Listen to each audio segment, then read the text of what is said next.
afternoon again. My name is Vic Ahmad. I myself and our keynote speaker for this fireside chat, Eli, have both flown in from Colorado. My connection here is that I'm on the board of trustees of TiE globally. I'll share a little bit of my background because it ties into today's conversation and how we have come to partner with Eli and what he is doing, which I think is absolutely state-of-the-art and game-changing, whether you are in business today or you're trying to build a personal brand. So my background goes, I'm an engineer by education, computer science, systems engineering. 3 months out of college, I quit my first job and started my first company. Like a lot of entrepreneurs, thought I knew everything I needed to know to start a company, and quickly discovered that I didn't know anything. So most of my life, I've done either startups or turnarounds. The first 2/3 was sort of in serial, and last third has been in parallel, some as an angel investor, some on board of companies, and some as CEO of companies. Currently, I'm CEO of a software company called Business Genetics. Outside of my day job, I've been fairly involved in economic development around technology. In Colorado, our governor, when he took over, decided that one of his top missions was to make Colorado the most innovative state in the country. And he picked 14 CEOs from across the state. I was one of them. Our Secretary of Technology built an IT Economic Development Board. I'm on that. Our mayor has a technology board. I'm on that. Colorado Technology Association is our largest trade body in Colorado. I was chair for 2 years, vice chair there for 2. Colorado Association of Manufacturing and Technology, I'm the current chair of. And as I already mentioned, I'm on the TiE Global Board of Trustees and the chair of our local chapter of TiE as well. There are a few other boards, but I'll skip that. I started my journey of looking at incubators about 5 years ago, when I had a virtual incubator in the clean tech space and was looking to borrow best practices. That path took me to Silicon Valley, to Boston, where the most successful incubators were. I traveled wherever somebody told me a cool incubator was coming up, and I met the founders, tried to understand their motivations, what their underlying financial models were, and quickly discovered that the most successful ones, whereas they were in Silicon Valley and Boston, these incubators, but their models were not replicable to any other market because those two ecosystems are so unique in themselves. So that put me on the path of trying to figure out what I could do in Colorado. And I was looking for a model to scale, so that to me the relevant stuff wasn't just what works in Colorado, but what would work nationally.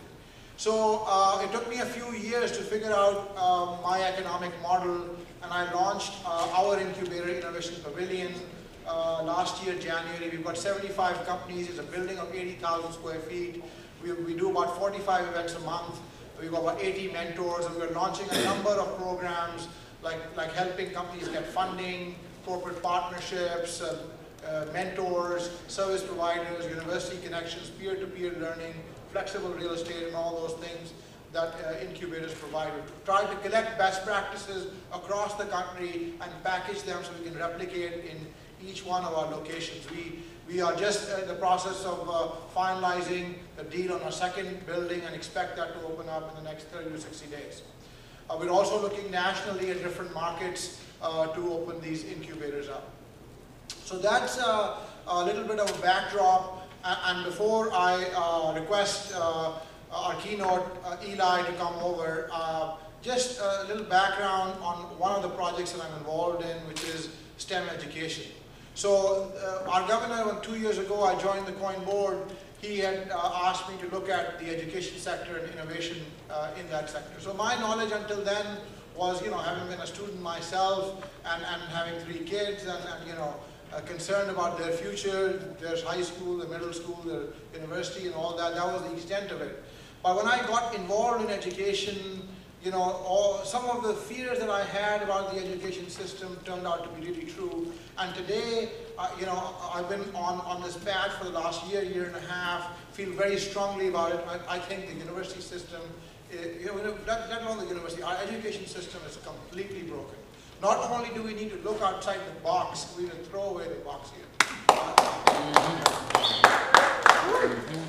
So again, I'll just go in a little bit depth of what we're doing in that context. So that the very first thing in that context is the debt burden that universities are imposing on our young ones, right? So basically, if you some of you have kids who are about to go to college or in college, and you know this whole story.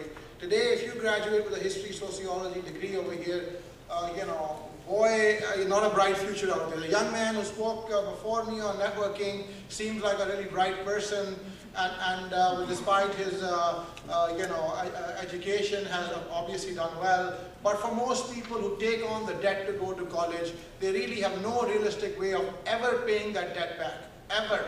I mean, on the average, for $60,000, $70,000, $80,000 of debt at salaries of $20,000, $22,000, waiting tables and stuff like that is what history and sociology majors are doing today.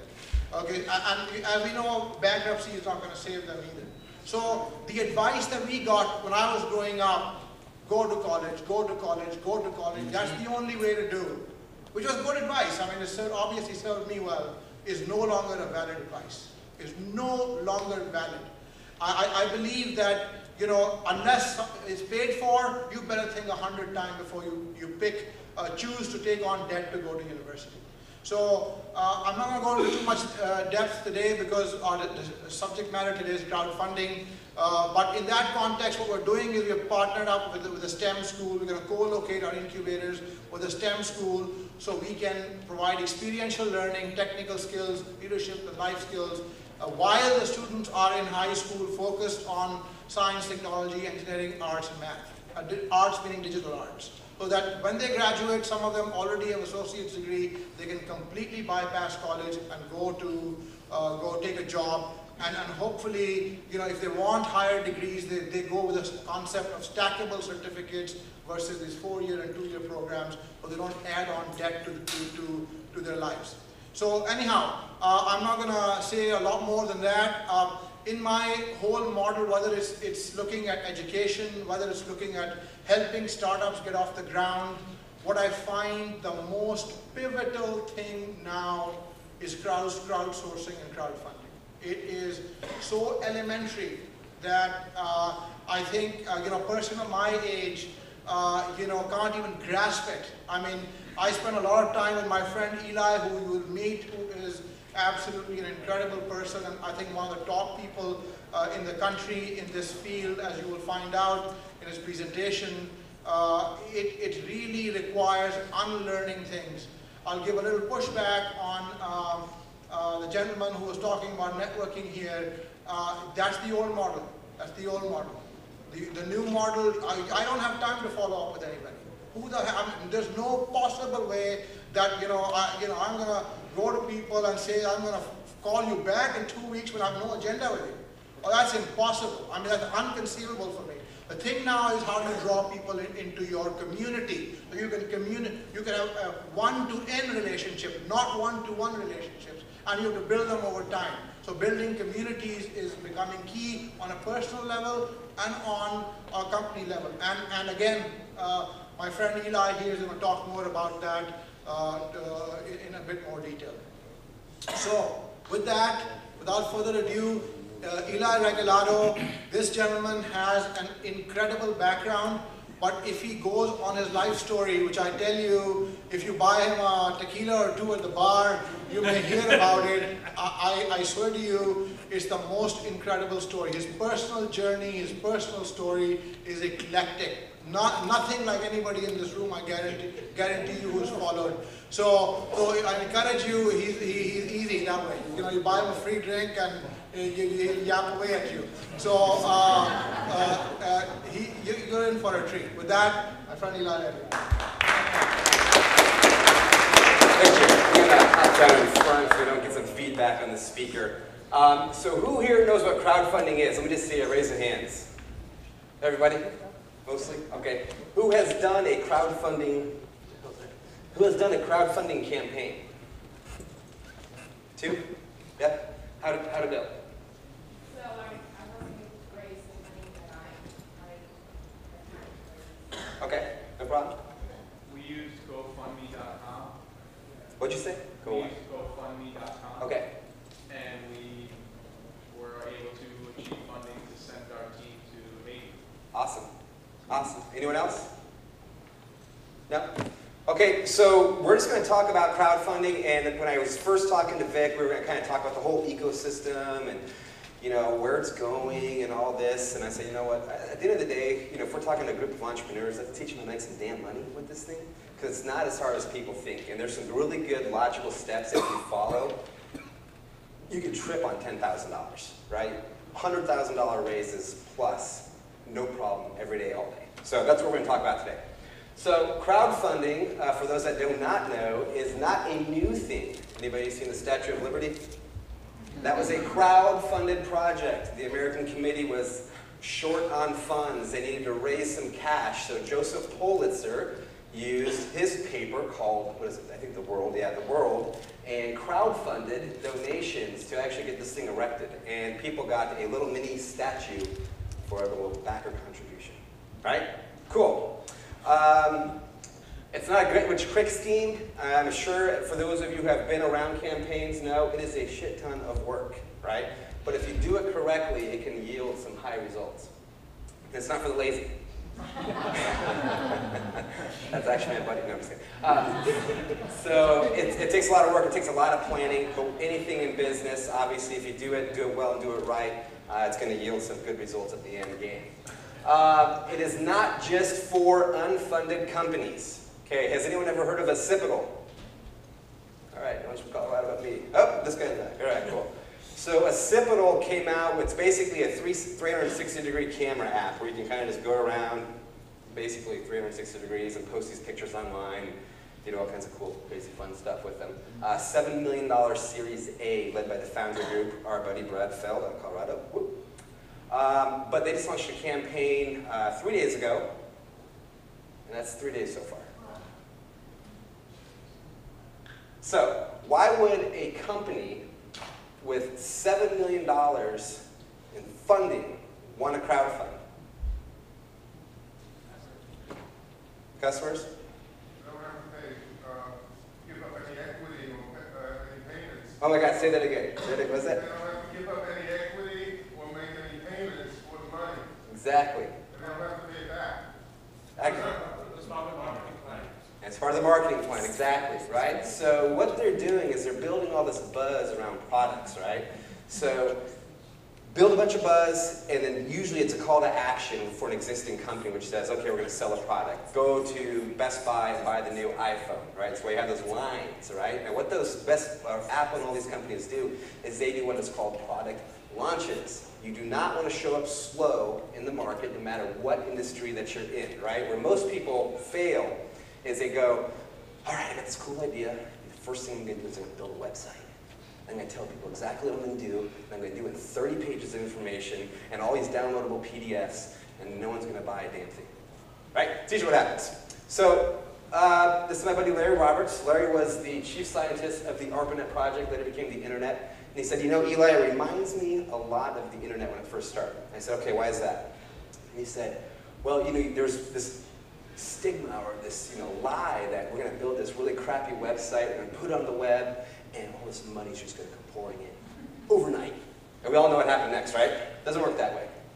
So my organization is called Mad Hatter. We're teamed up with the Innovation Pavilion. We actually office out of the Innovation Pavilion. And I actually met Vic because the Denver Business Journal did an article on him. And I was like, oh my God, I got to meet that guy. So I literally cold called him. I was like, hey, you don't know me, you probably should, let's talk.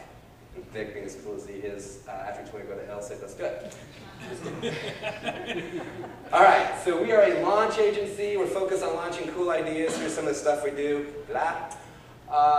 Serial entrepreneur. Started 6 companies. I did not go to college.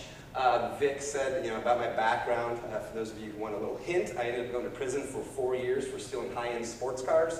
What I thought was joyriding turned out to be racketeering, and my lawyer told me, I'm going to try to get you a 14-year sentence. I got 8 and a half, so. Kind of forced to be an entrepreneur. Nobody's going to fucking hire me. Okay, so how I got started in the crowdfunding.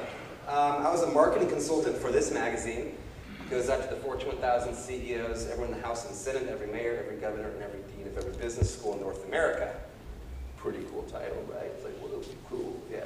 The fact of the matter is they sent it, doesn't mean anyone read it. But that's besides the point. So one of the guys I started working with, I started working with Startup America Partnership on this web series, and anybody know Indiegogo? Okay, Slava? So he was one of the first guys we interviewed for this web series, and I pulled him off to the side after, and it's like, hey Slava, it's like, this thing's kind of cool. I've started a few companies, and this would be awesome if I knew about this 10 years ago. Can you just show me how to do this? So him and Adam Chapnick from the organization literally sat down for a couple weeks and just went through all these different data sets with me, saying this is why you do this is why you don't do that, this is why you do this is why you don't do that. Of course, I'm the marketing guru at this point. I'm telling him, no, we should do it this way. And he said, no, you're stupid, because here's what the data says.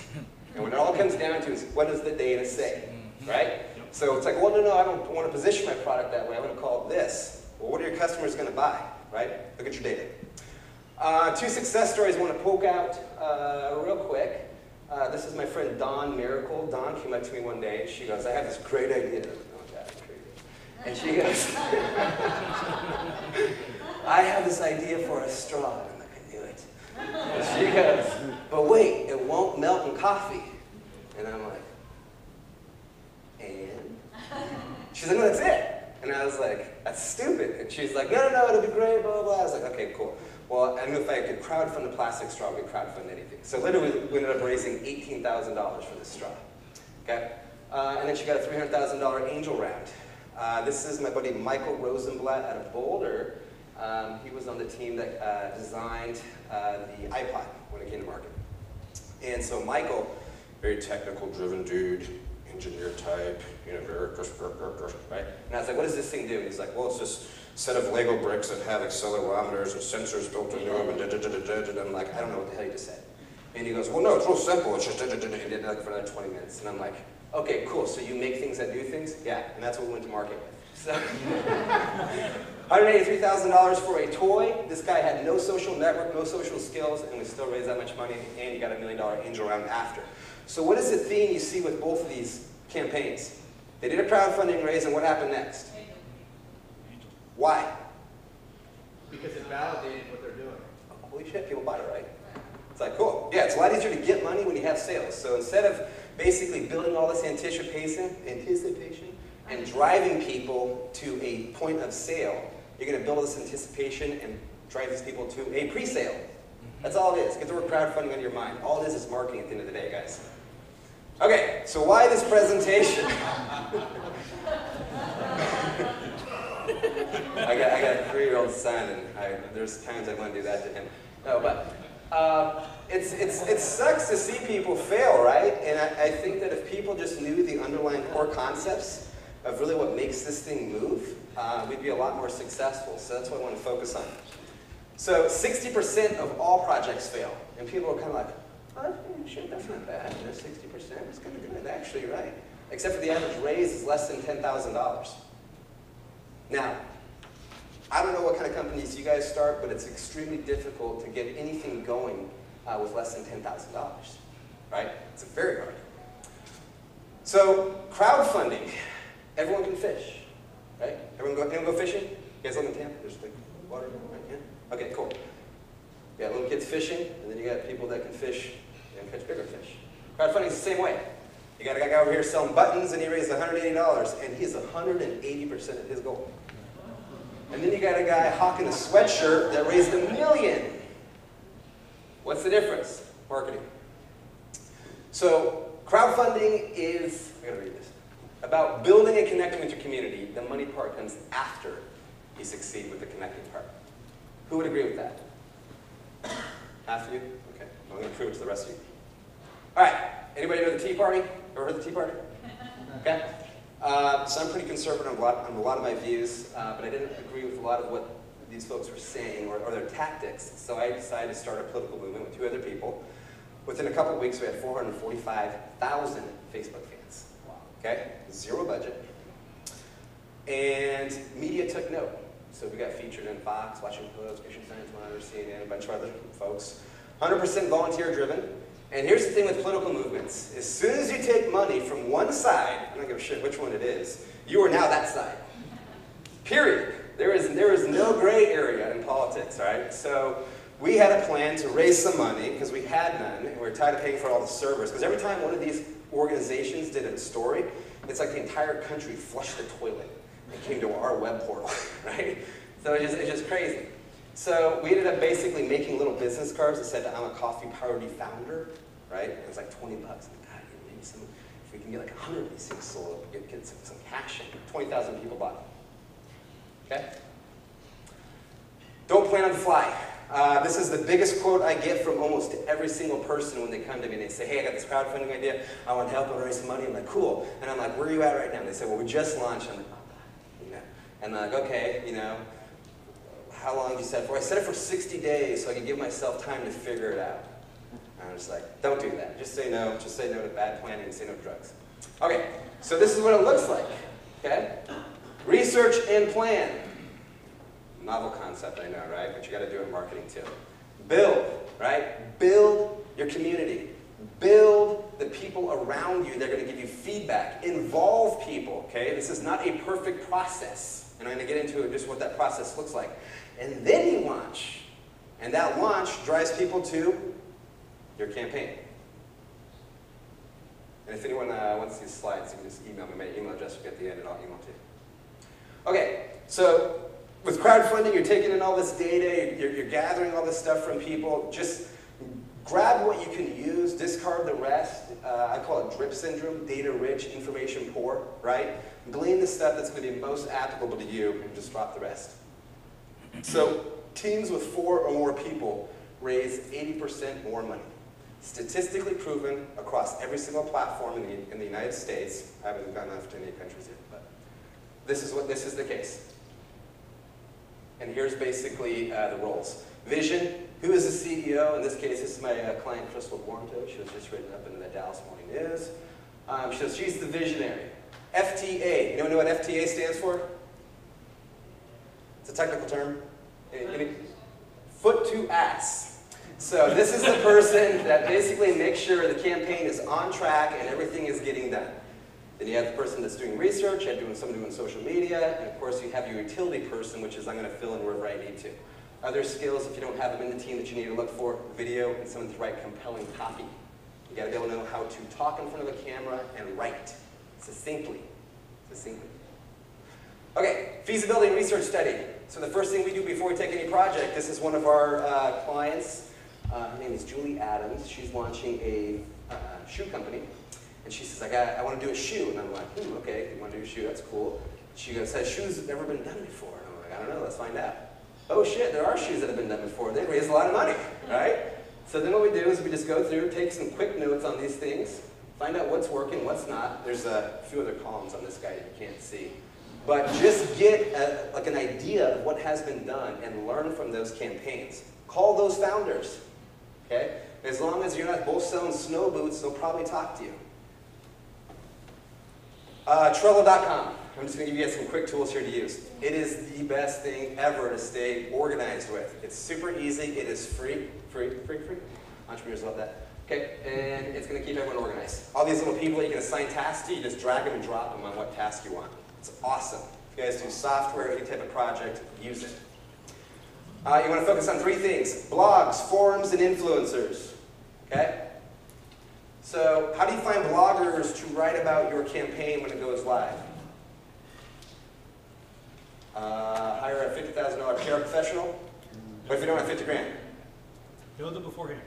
What's that? Know them beforehand. Know them beforehand. Bribe them with drugs and money. No. Okay, so what you do, here's a way, this is a quick little hack. Go to the Kickstarter campaign page, Indiegogo, whatever it is, find the image, drag the image, and drop it onto your desktop. Now this is where it gets hard, okay? Drop that image there. And then you gotta really quickly just go, BAM! Hit that blue button. And this is what happens. Shows you all the blogs that have written about that specific campaign. Right? So then you call these people up and say, hey, Brick Blogger, I know that you wrote about atoms, so our project's a little similar, except instead of using, I don't know, accelerometers and the Legos, we've actually designed to work with your brain. I don't know, whatever it is, okay? Super quick, easy hack, okay? You can use that image search on anything other than just Kickstarter too, right? At the end of the day, guys, this is just marketing, okay? Get the crowdfunding word out, replace it with marketing. If you want to find people to write about you in your industry, find your competitors, see who wrote about them, contact them. Do follow blogfinder.net. Quick, cool little site. We're doing a project with sex trafficking. No, that's not my search, buddy. But, so what this does is you just type in your search term, and it's going to give you anywhere from 8 to 10 pages of highly relevant results for niche blogs. Now, why would you want to go after niche blogs? Why wouldn't you just want to be on CNN and Washington Post and Fox and all these other guys? What's that? Targeting your audience. It's a niche audience, and niche audiences drive more conversions. They give you more money because they care about it. Now, Joe Shit the Rag Man might only have 4 followers, but all 4 of those think Joe's God, so they're going to go with Joe, right? So, target those niches, but do it in this way so it's faster. Okay, so I don't even know how to say this damn site, but Omgly, something like that. All you gotta do is just type in your search term, and it's going to show you all over the web where this conversation is happening. So, who here has heard monitor social conversations and you know, have conversations online? Well, cool, well, how the hell do you do that, right? Especially if you're trying to build a company and hire people and fire people and do all that stuff. I'm going to You can get an intern to do this. Say, here's our 10 key terms. Monitor this thing every day. And every time that someone says, high heels hurt, we want you to interject, drop a comment, and drop a link back to our site, which I'm going to get to in a minute. Okay, social means nothing without first identifying and connecting with influencers. Would everyone agree with that? You guys ever heard social influencers and all that kind of stuff? Okay, how do you find social influencers? Who knows? Clout? Clout's one way. LinkedIn's another good way. We get a ton of business from LinkedIn. Or use Social Bro. Socialbro.com. Get it. $5.99 a month. So what you can do is you can basically type in, what's my search term of this? Oh, I just said crowdfunding. We gotta give it an easy one. Okay, so crowdfunding. So here's the influencers in crowdfunding.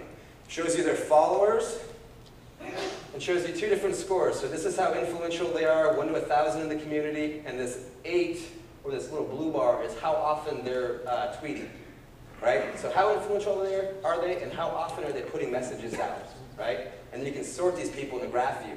Now, let's just say all these people are relevant to my particular industry, right? So usually what happens is you gotta try to sit there and copy and paste, copy and paste, copy and paste, copy and paste into Twitter, and then try to find a retweet and all this stuff, blah, blah, blah.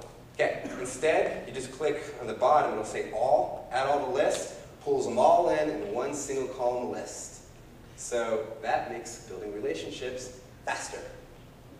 Okay, mentionmap.com. This is probably my favorite tool. I've showed a couple of you guys here in the audience this already because I'm just going to keep it in.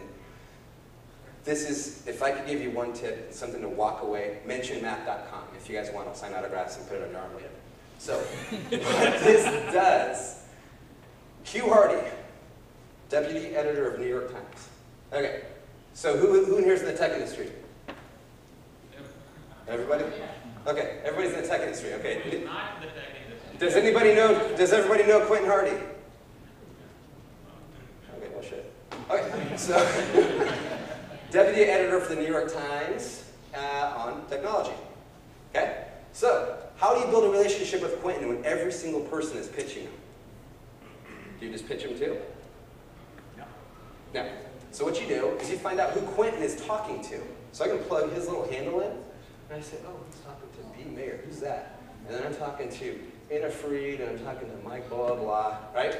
And what happens is I start building relationships with these 3 people he's talking to most, okay? And then I start leaking out pieces of information of things that I'm working on. And they're like, hey, you know what, you should talk to Quentin Hardy. And I'm like, oh, really? Who's that? Right? Like, oh, yeah, I'll make an introduction, right? Happens all the time. It's awesome. I have a 16-year-old intern who's doing a music project. And it's basically her dad and I are working this capital raise out in LA. You guys see Nick's daughter, she wants an internship. I'm like, oh, God, I can't babysit. He's like, no, she's really smart. So she came, she is really smart. And I'm like, okay, I'm not going to file papers. We're going to do a project. She goes, all right, cool. I'm like, what are you interested about? What are you passionate about? Music. Cool. We're going to start a thing called the Riley Project. You get to interview bands, and they give money to charity. It's cool, kumbaya thing, right? She goes, great. Well, how do we get the word out? I said, well, we're going to do this little mention map exercise, and I want you to look at all the different editors of the music magazines, find out who they're talking to, and build relationships with their top 3 people. And do that for the next month and come back. It's about 2 weeks ago. So anyway, she started building a relationship with this gal, and this gal came back and was like, you know, you should talk to my uncle. He's the editor of the Rolling Stone magazine. Okay? Mentionmap.com. All right, so this next thing, once you find these influencers, clout, right? You know, these people are, this Ann Tran is very well known. She's one of the top social influencers in the luxury space. Anybody ever heard of SpaceX? Okay, so we just closed a deal with 3 of their employees who are actually leaving 2 astronauts and their head of talent acquisition to start a company basically reinventing women's high heels made out of space-age components, carbon fiber, memory foam, blah, blah, blah, right? So super comfortable, right? And I was like, well, I have 6 sisters, no kidding, and none of them wear these things because they're comfortable. They wear them because they're sexy and they're hot and they look good, right? But she said, well, you don't understand, we have Maya Luz from Project Runway, she's actually been doing the design. I'm like, oh, okay, cool. So I find Ann on Mention Map, right? Ping her, here's what I say.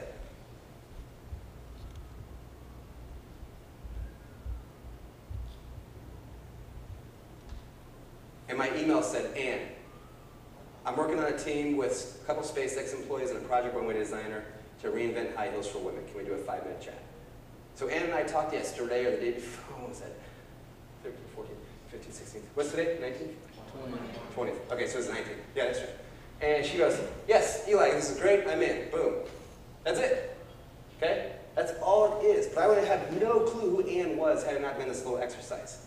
Okay? So be brief. PR works too. So here's a couple of the outlets that we've had clients and stuff featured in. It's a more, it takes more work. It's because everyone's pitching these guys, but when you get in it, you know, it does work quite a bit. Okay, so where do you drive all this traffic? So you're getting all this buzz, you're getting influencers, and you're getting all these people excited, and they want to give you money. So where do you drive it?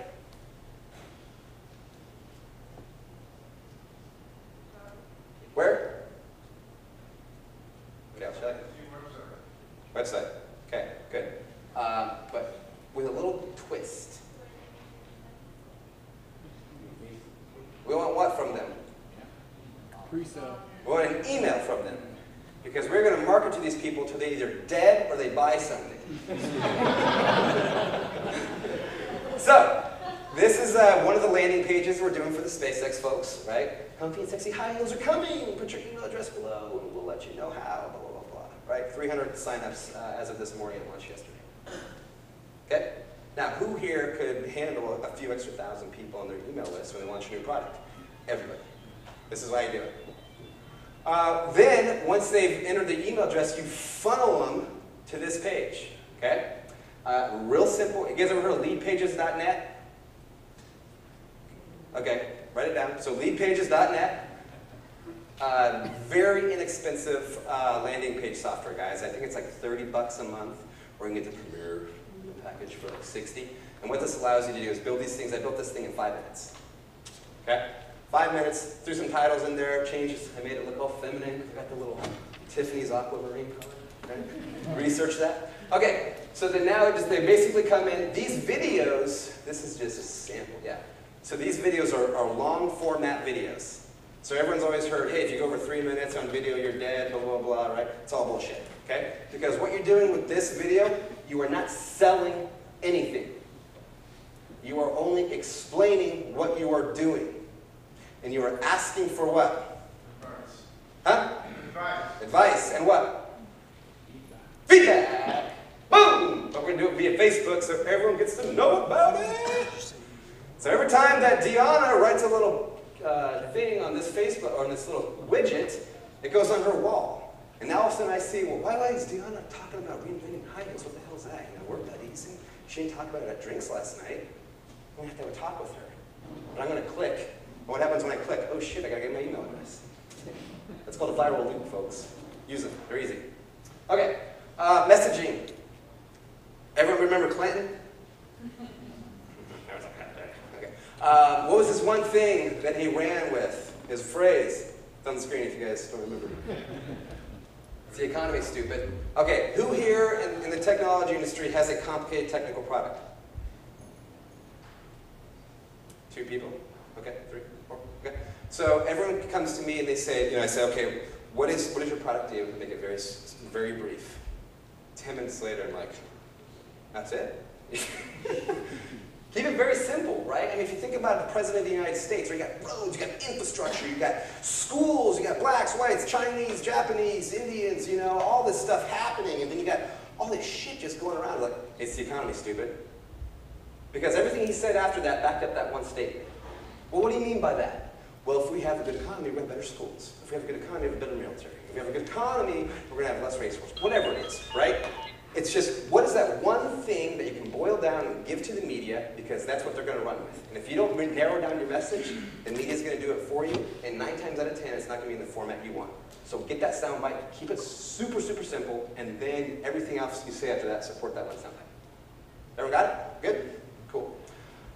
Okay, so special offer for TiE members. We have some PR software we pay in excess of about $10,000 a year for. Someone's going to rip up. I don't think it's as good as it is. But it's very accurate PR contact information. So for everyone that emails me, we're going to give out 5 free media lists. So you just tell me what industry you're in, what type of people you want to contact, and then so let's just say if you're technology, I'll say, okay, here's the editor who Wired, here's their staff reporter, here's all that. So you'll get email, phone number, Facebook info, Twitter info, a couple other things. So, email away. That's it. Cool.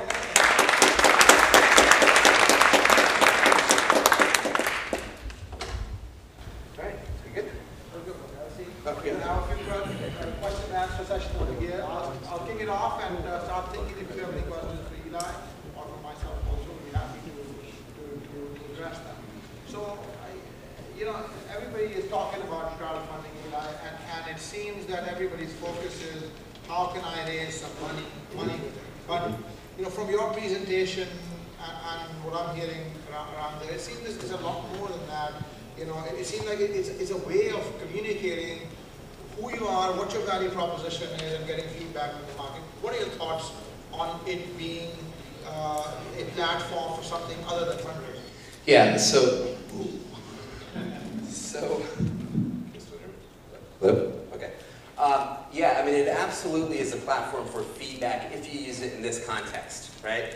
So, and it is a little bit, too, if you just launch on Kickstarter, because typically what happens is most people, they launch, and they try to get all their friends and family and all the media to then just look. But you have a very short window to do that, right? So what we're talking about is basically that pre-launch strategy being anywhere from 2 to 6 months, where you're just kind of giving information, you're getting feedback, and what happens is when you have to think about this. Who in here is an entrepreneur? Who in here is an entrepreneur? Okay, a good portion of this room, right? Who in here loves what they do? Okay, who in here knows somebody that absolutely hates their job and wants to kill their boss? Right? Most people's lives suck. I mean, guaranteed, right? They hate their job, they go and they suffer through work, and they get home, and all they want to do is take their mind off it. I get home, and I'm just eating, and I'm working, right, because I just love it, right? My parents are just like, what is wrong with you? It's like, well, imagine getting paid to do what you love every single day, all day, okay? So, by taking that same passion that you have and putting it through these videos and just and hey guys, let's create this. And what do you think about this color scheme? We're talking about maybe launching with this product suite. What do you think? People get engaged because what you think is so trivial and just a very simple meeting, these people think it's the coolest thing ever because they've never created anything in their lives. So, okay. Cool. Pretty cool. So how does this, Eli, obviously you're passionate about this, right? I mean, everybody can tell, right? A little bit, right? So how does this compare to stealing high-end cars? So we did have a launch strategy. Didn't work out that way. It didn't work out. It didn't work out. So there is some highly transferable job skills between being a criminal and being an entrepreneur. Right? You got to hustle. You got to make it up as you go. There's high risk, but at the end of the day, I mean, here's the one thing. I grew up in a upper middle class home. I had no excuse other than I was just like spoiled little shit. But here's the thing I tell everybody, any of my brothers and sisters, I have 6 sisters, 2 brothers, right? I'm the only entrepreneur. And they're just like, well, I just can't start my own company, it's so risky. And I'm like, okay, well, let's just think about this, I'm like, the worst that's gonna happen is you're gonna lose all your shit. I mean, that's it, right? You're not gonna get stoned. right? People aren't gonna kill you, they're not gonna drag you out in the street. You know, you might have some pissed off people, but that's pretty much it. You can lose all your shit, right? And it's like, once you have that in your head, and trust me, I had it in mine, then everything else becomes easy, right? Because, you know, that's the absolute worst that's gonna happen. So I'm just like, you know, we're just gonna go for it. We're gonna make it happen. So. Anybody have a question? I have a few more, but I think, Right yes, back sir. here. Ask you a twofold question. One is, when you have what was basically a software for service, it doesn't strike me that crowdfunding is very easy to do from that perspective. It's usually some kind of an object that somebody gets. Yep. So in our particular case, you can evaluate your musculoskeletal system on the web and let you know where you have problems and when you have to go see the doctor and do the things you can help yourself. That said, how do you integrate that into something like crowdfunding? Okay, so let's just, yeah, that's a great question. I love it when people ask it. Who's your target market? Who buys your stuff currently? The target market is corporate wellness programs or individuals that have pain, musculoskeletal. Okay, so you sell to B2B and B and C? Yes. Perfect. Okay, so take Kickstarter and Indiegogo out of the equation, all these other guys, right? All they're doing is saying, hey, I wrote some code for you. They have WordPress plugins that do the exact same thing, okay? So here's the thing. So you're going to get some stranger dollars and stranger donations from Kickstarter and Indiegogo. It's not going to be anywhere near making a, which one should I go for, right? There's no value. There's very little value by choosing one or the other, okay? So what I would recommend to you, anybody ever heard of Tile? Tile? No?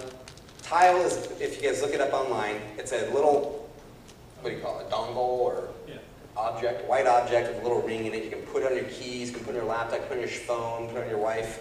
So if you lose it, you can find it, right? And so basically they just had a little demo video and it says, hey, pre-order here. That's all it was, right? They raised $2 million on their own website doing that.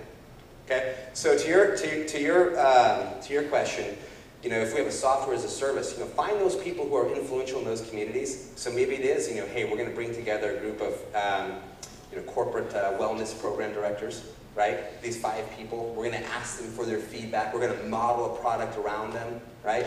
People love being in that kind of inner circle, right? And then use that clout, if you will, to start attracting all these other people through blogs, forums, and these online niche communities and driving them back here.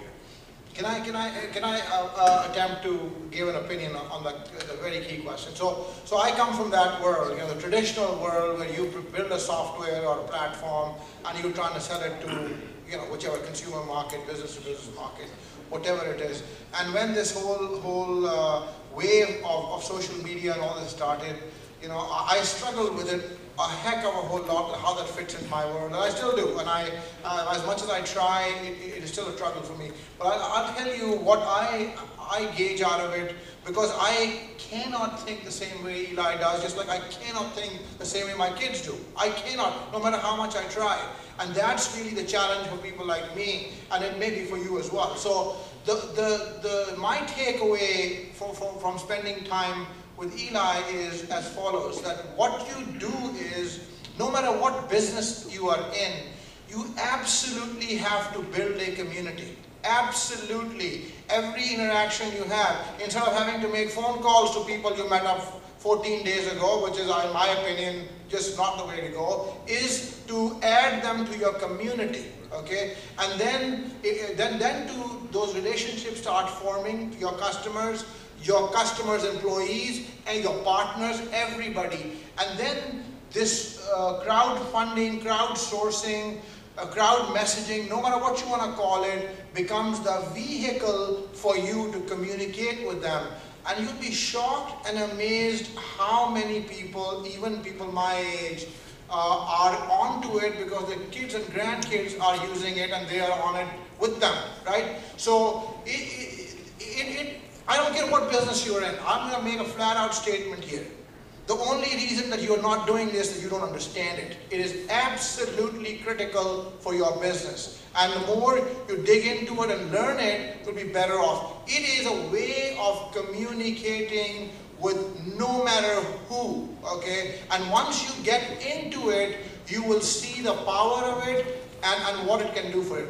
But the most amazing thing that I learned from all of this is, bloody hell how you can get onto it so quickly and so inexpensively. That was the biggest shocker for me. I mean, this is all boot freaking strapping, okay? It is all the money we've all spent on marketing. We all know that it produces no darn ROI in sight, right? We keep dishing the money out, and just hoping something will happen. This thing is effective. The dog eats the dog food or it doesn't. It will tell you, okay? It will just tell you, okay? You know, so you know, I don't know if I conveyed something to you, but I hope if you have a takeaway from that, it is just test it. You can spend $5,000, $10,000, $15,000 on this, and you'll be shocked at how you have a aha moment and a shift in your thinking of what a powerful instrument this is. Didn't mean to go on a tirade here. So there's some question with the lady here.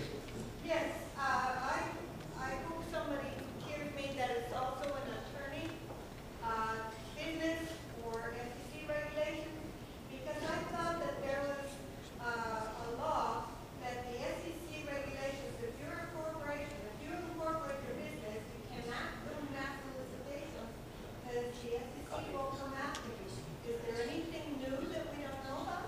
Well, Crowdfunding laws changed Monday. Well, these are donations. So The crowdfunding laws changed Monday, the 23rd. yeah. You can now raise equity and you can now raise debt through crowdfunding, but it has to be accredited investors only. Yeah, so what they That starts Monday. Yeah, so what they changed was the general solicitation. So now companies can actually advertise via crowdfunding portals, as long as it's with an accredited investor portal, that they are raising money. Where before it's kind of like we're raising money, but But the accredited investors still have to have a net worth of $1 million or more. correct. $1 million not including their home, but next summer it's going to be available for the rest of everybody else. So the government's going to stop saying we rich, you rich. So let me suggest that that's the wrong question. That's an absolutely wrong question. This is not about just raising some. So if you are in a business, typically $5,000, $10,000, $15,000, $20,000, even $100,000 isn't going to make a dent in your business plan. Most of the businesses I've built, it wouldn't have made a dent for that. Okay, it is not about just raising money. First of all, there are many aspects of crowdfunding. There's donations which you can do all day long today, even debt you can do today. There are companies like Kiva and all that who are doing that today, right? And it is only the aspect of raising equity that is tricky, and there are two categorizations of that, which is accredited investors and non-accredited investors. This is not just about that. That's like, is that I'm talking about the 5-7% of this whole thing that Eli has been talking about.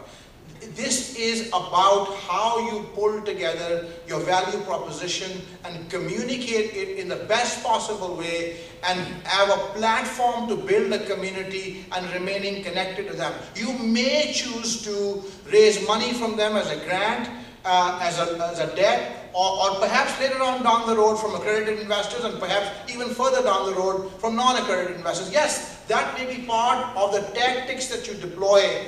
What I'm suggesting is that no matter what business you're in, you have to have crowdsourcing as a part of your strategy. And it increasingly become an integral part of your strategy. So that's what I would suggest. Any other questions?